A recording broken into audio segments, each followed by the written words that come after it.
Hello everybody. Today we're going to talk about how to automate Instagram DMs in ManyChat.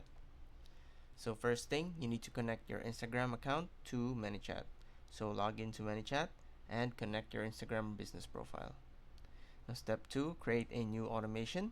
Go to the automation tab in ManyChat and create a new automation. You can either start from scratch or use a pre-built template like convert Instagram comments into sales.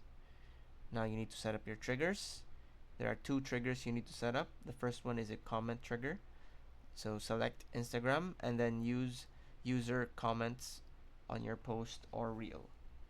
The second one is direct message triggers. So select Instagram and then user sends a direct message with a keyword.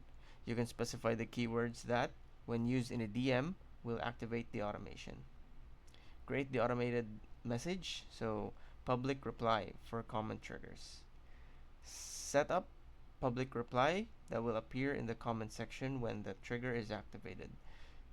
This can thank the user for their comment and prompt them to check their DMs. That's it. Thanks for watching.